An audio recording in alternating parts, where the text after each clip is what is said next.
ہم سب نے ایک کہانی ضرور سنی ہے۔ ایک دن سیب نیوٹن کے سر پر گرا اور اس نے گریوٹی دریافت کر لی۔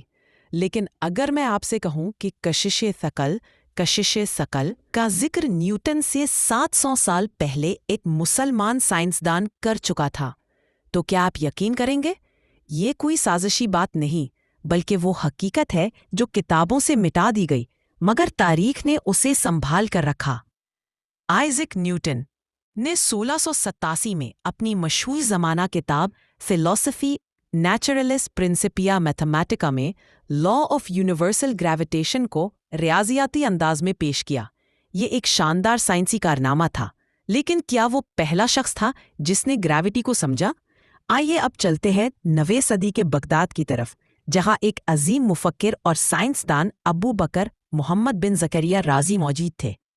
ان کی معروف کتاب الحاوی میں ایک جملہ درج ہے: زمین ہر شے کو اپنی طرف کھینچتی ہے جیسے وہ اس کی ماں ہو، یعنی زمین کی طرف چیزوں کا گرنا ایک فطری عمل ہے۔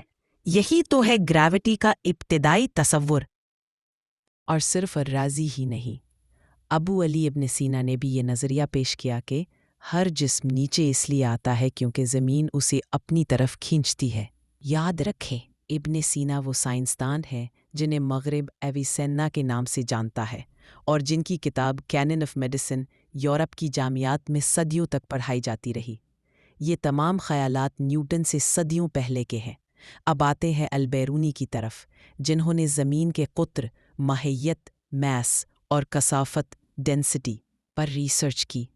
وہ زمین کی مقدار ناپنے کی کوشش کر رہے تھے، جو بعد میں نیوٹن جیسے سائنسدانوں کے لیے بنیاد بنی۔ اور پھر آتے ہیں ابن الہیثم، جنہیں مغرب میں الحزین کے نام سے جانا جاتا ہے۔ انہوں نے روشنی، لائٹ، حرکت موشن اور نظریات بینائی آپٹکس پر تفصیل سے تحقیق کی۔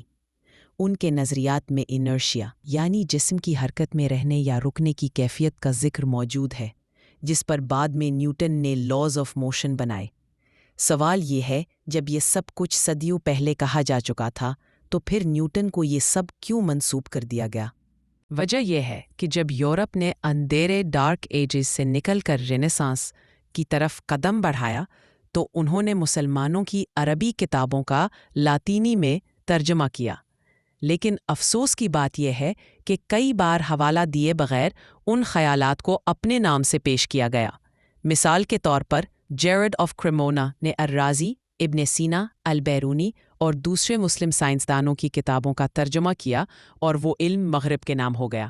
یہ وہ تاریخی حقائق ہیں جنہیں ہم بھلا بیٹھے، لیکن اب وقت ہے کہ ہم اپنی تاریخ کو پہچانیں اور دنیا کو دکھائیں کہ ہم صرف مقلد نہیں تھے، ہم بانی، فاؤنڈر تھے۔ اگر آپ بھی ایسی بھولی بسری حقیقتیں جاننا چاہتے ہیں تو اس ویڈیو کو لائک کریں، اپنے دوستوں کے ساتھ شیئر کریں، حقیقت فشان کو سبسکرائب کریں، اور نیچے کامنٹ میں ہمیں ضرور بتائیں کہ آپ کو اس ویڈیو کا کون سا حصہ سب سے زیادہ متاثر کن لگا، کیونکہ یہاں ہم ہر جھوٹی تاریخ کا پردہ چاک کریں گے۔